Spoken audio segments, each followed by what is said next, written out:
ఇలాంటివి వేయించుకునే దాన్ని ఏమంటారు? మరి మీరు ఆలోచించి మీకు తెలిస్తే చెప్పండి. దీన్ని మనం కొంచెం నెయ్యి వేసుకొని చేసుకుందాం. చక్కగా మన నేతిలో జీడిపప్పు కిస్మిస్ అన్నీ వేయించుకుందాం. మరింత నెయ్యిని ఈ పెసరపప్పు ఈ బెల్లంలోనే మనం వేసేసుకుందాం. ఆహా, బెల్లం కూడా కరిగిపోతుంది. మరి ఎటువంటి భారతీయ మిఠాయిలు అన్నిట్లో సాధారణంగా యాలకుల పొడి.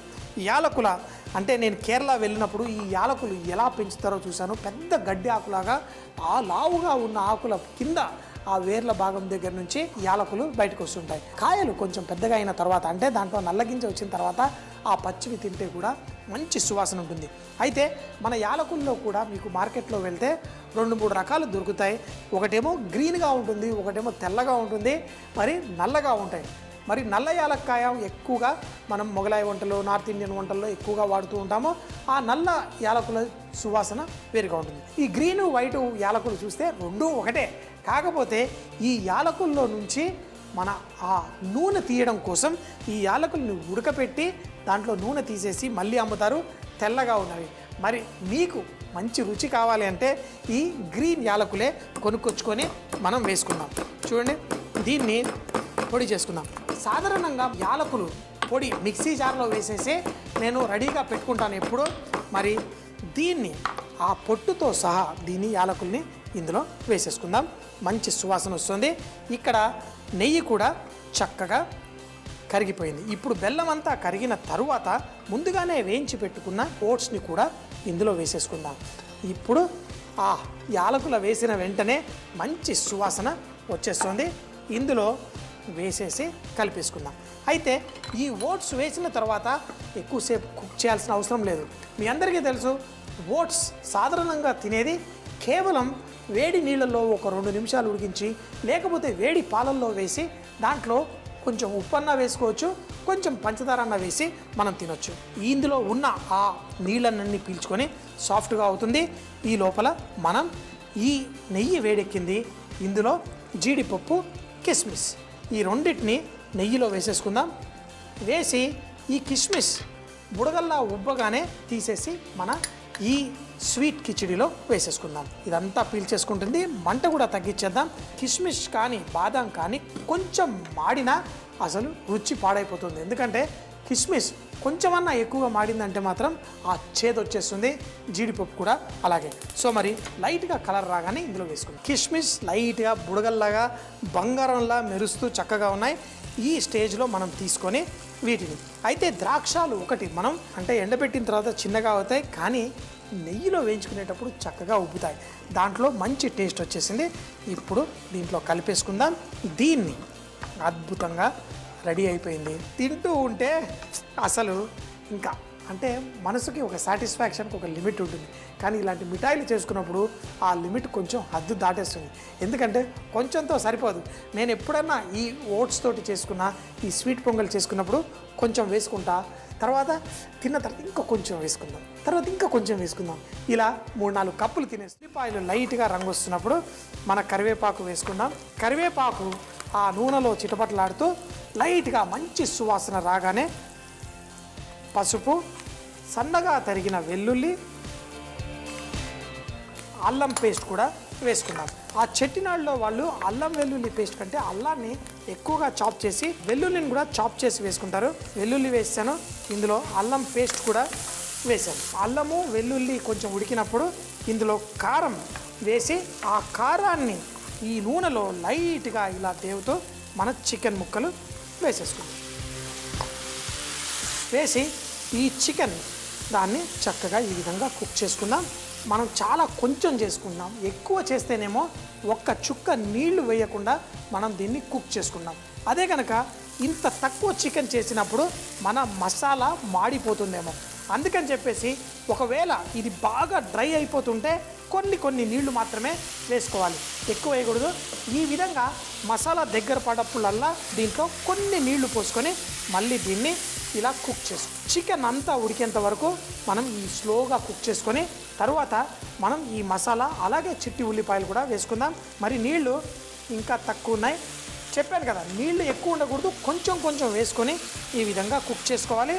దీనికి మనం మూత కూడా పెట్టుకొని స్లోగా కుక్ చేసుకుందాం.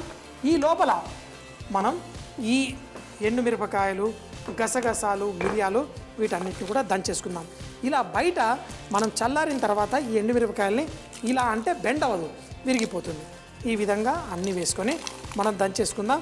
మన సోంఫు, ఎండుమిరపకాయలు, మన గసగసాలు, మిరియాలు ఈ రోట్లో వేసుకొని స్లోగా దంచేసుకుందాం.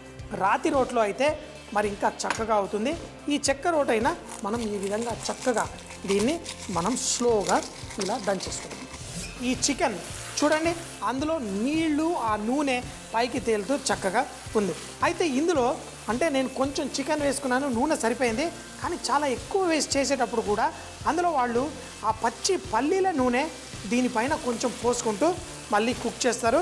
ఈ చికెన్ ఆల్మోస్ట్ ఒక 70% ఉడికిపోయిన తర్వాత ఈ చిట్టి ఉల్లిపాయలు వేస్తారు. ఈ చిట్టి ఉల్లిపాయలు అంటే మనం సాంబారు ఉల్లిపాయలు అని కూడా మనందరికీ తెలుసు. అయితే వాళ్ళు ఎండుమిరపకాయల్లో కూడా గుండు మిరపకాయలు అని ఉంటాయి. ఆ గుండు మిరపకాయలు, ఈ చిట్టి ఉల్లిపాయలు ఇవన్నీ వేసి తినేటప్పుడు వాటిని నములుకుంటూ చక్కగా తింటారు. ఇక్కడ మన ఈ చికెన్ కూడా చక్కగా ఉడికిపోతుంది. మనం ఎండుమిరపకాయలు, మన గసగసాలు, మిరియాలు ఇవన్నిటిని కొంచెం ఓపికగా దీన్ని పొడి చేసుకుందాం. మిక్సీలో వేసుకుంటే కొంచెం బరకగా చేసుకోండి. అంతా పర్ఫెక్ట్గా రెడీ అయిపోయింది. గసగసాలు కూడా లైట్గా నలిగాయి, పూర్తిగా కాదు. ఇలా దీన్ని వేసిన తరువాత దీంట్లో కుక్ చేసుకుందాం. మరోసారి ఒకవేళ మీకు నీళ్లు కొంచెంగా కావాలి అంటే ఇందులో కొన్ని వేసుకుందాం. వేసి కానీ మనకి లాస్ట్లో మనం చికెన్ రెడీ అయిపోయేసరికి నీళ్ళు ఉండకూడదు, ఈ మసాలా అంతా కుక్ అవ్వాలి. ఈ ఎండుమిరపకాయలు దీన్ని కూడా కొంచెం సేపు ఇందులో వేసి, అయితే దీని ఘాటు చాలా ఎక్కువగా ఉంటుంది ఈ కూరది. చూడండి, దీన్ని చూస్తుంటేనే నోరు ఊరిపోతుంది. మరి మూత పెట్టి మరి కొంచెం సేపు, అయితే మూత పెట్టడం వల్ల దాంట్లో ఉన్న తేమ దాంట్లోనే పడుతూ స్లోగా కుక్ అవుతుంది. ఇప్పుడు ఒక 3-4 నిమిషాల్లో చికెన్ కూర రెడీ అయిపోతుంది. దాన్ని మనం ఈ మసాలా కూడా కుక్ అయి దాన్ని చక్కగా పెట్టించి, ఎందుకంటే ఆ గసగసాలు కొంచెం చిక్కదనాన్ని ఇస్తాయి. ఇలాగే మనం ఇదివరకు చికెన్లో నువ్వులు కూడా వేసి చేసాము, అప్పుడు నువ్వుల నూనె వాడాం. ఈరోజు గసగసాలు వేసాం, అందుకే ఈరోజు పల్లీల నూనె వాడి చేసాం. చాలా టేస్ట్ వస్తుంది. మరొక 2 నిమిషాల్లో దీన్ని వడ్డించేసుకుందాం. ఈ మసాలా లైట్గా కింద అంటుకుంటున్న ఆ సమయంలో అంటే చక్కగా ఇది నాన్ స్టిక్ ప్యాన్ కాబట్టి మనకి సరిపోయింది. ఇప్పుడు ఈ చికెన్ ఆ నూనె దీంట్లో వేసింది కూడా ఇప్పుడు దీంట్లో నుంచి కొంచెం బయటకు వస్తుంది. చికెన్ని మనం ఇలా పెట్టేసి దీంట్లో నుంచి నూనె బయటకు వచ్చేట్టు స్టవ్ తగ్గించేసాను. తగ్గించిన తర్వాత ఇప్పుడు చూడండి, ఇందులో మనం కేవలం చికెనే కాదు, ఆ ఉల్లిపాయలు అవి కూడా ఇందులో మెరుస్తూ బ్రహ్మాండంగా ఉంది. ఈ చికెన్ ముక్కలు ఇవన్నీ వాళ్ళు ఈ చికెన్ ముక్కలు తీసి వడ్డించిన తర్వాత దీంతోపాటు ఫ్రైడ్ రైస్లా వడ్డిస్తారు. మరి ఆ ఫ్రైడ్ రైస్ చేయడం చాలా సులభం, ఏం లేదు. చూడండి, మొత్తం తీసేశారు. తీసిన తరువాత ఈ చికెన్ కూర రెడీ అయిపోయింది. మనం ఇది వరకు కూడా ఇలాంటి డిష్లు చేసుకున్నాం. మరి ఈ రైస్ ఏదైతే ఉందో ఇందులో వేసేద్దాం. స్టవ్ కూడా కట్టేద్దాం. దీంట్లో వేసుకొని ఈ రైస్తో పాటు వడ్డించేద్దాం. పర్ఫెక్ట్గా ఈ ఘాటు రైస్ దీన్ని ఈ చికెన్తో పాటు తింటే అద్దరిపోతుంది. అందుకే ఆ పచ్చి పల్లీల నూనె ఇందులో కొంచెంగా వేస్తారు. ఈ రైస్కి కూడా ఆ మంచి సువాసన వస్తుంది. సో మరి దీన్ని వడ్డించేసుకుందామా. దీంతో పాటు కొంచెం ఉల్లిపాయలు, పచ్చి ఉల్లిపాయలు కూడా వాళ్ళు లైట్గా ఇస్తారు. అలాగే కొంచెం కొత్తిమీర మనం ఈ చేసుకున్న ఈ రైస్లో కూడా కొంచెం వేసేసుకుందాం.